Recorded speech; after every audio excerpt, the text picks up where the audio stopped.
So, good day mga ka-farm, panibagong video, panibagong tips and tutorial na naman sa ating munting channel. So, sa video na to mga ka-farm ay i-share ko sa inyo ang vitamins ko na ginagamit sa aking mga alagang manok, sa naka-range, naka-cord at sa mga nasa kulungan kong manok. So, ito siya mga ka-farm.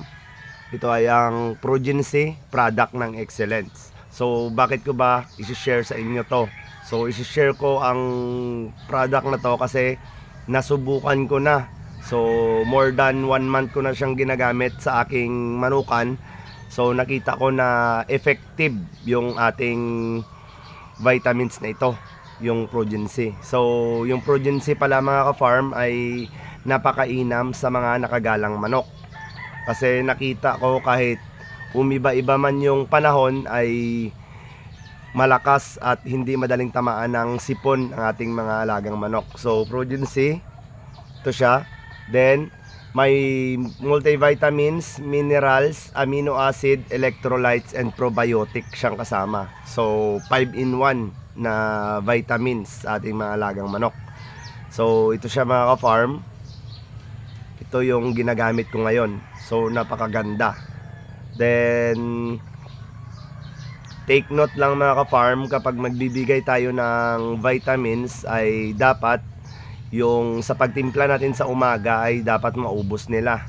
Then hindi tayo magtimpla ng vitamins na hindi nila mauubos sa isang inuman lang nila.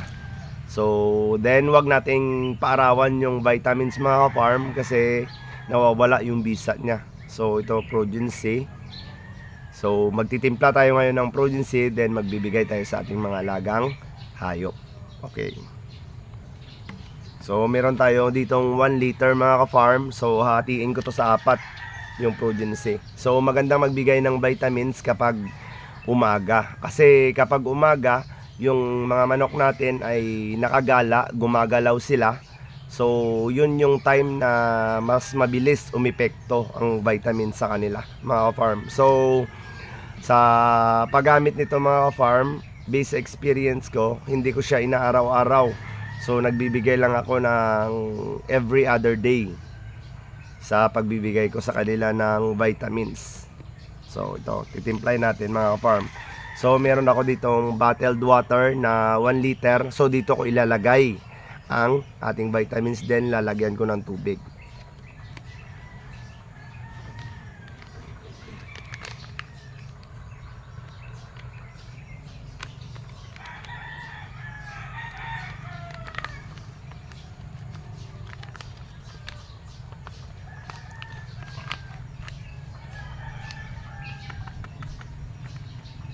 Okay mga ka-farm, so hintayin nyo yung video na magbibigay ako sa aking mga alaga. So let's go. Ito na mga ka-farm yung Progency na inalo ko sa 1 litro ng tubig. So ibibigay na natin to ngayon sa ating mga alaga. So let's go. Ibibigay na tayo ngayon ng Progency sa ating mga manok.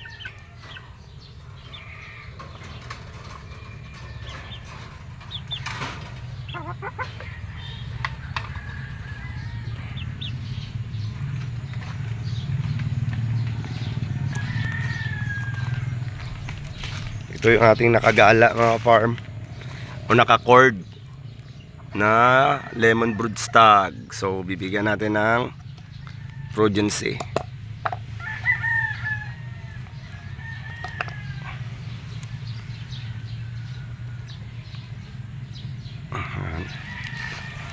Okay.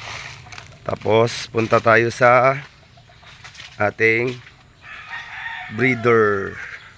So future breeder na Shamo.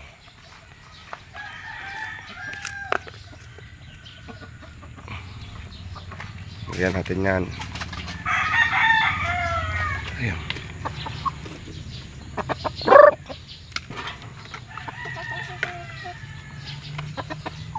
Ayan natin. Yan. Yan yung vitamins nila. para hindi sila magkasakit.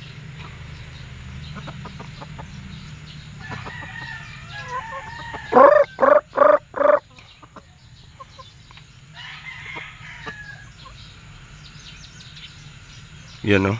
Ang lalaki na.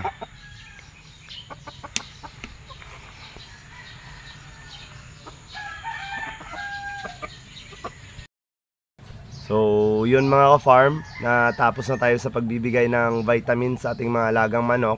So, magbibigay lang ako ng tips sa inyo kapag nagtitimpla tayo ng vitamins. So, sa pagtitimpla ng vitamins nila, dapat yung maubos lang nila. Kasi sayang naman kapag nagtimpla tayo ng marami at hindi nila mauubos, ay nawawala yung epekto niyan. So, then wag natin paarawan yung vitamins. At saka dapat yung vitamins natin na patubig ay maubos talaga nila sa umaga para tipid na rin at hindi masayang. So yun lang mga ka-farm sa video na to. Please like, share and subscribe sa ating munting channel para marami pa tayong video na magagawa sa future. So yun lang, abang-abang sa ating mga upload. Salamat!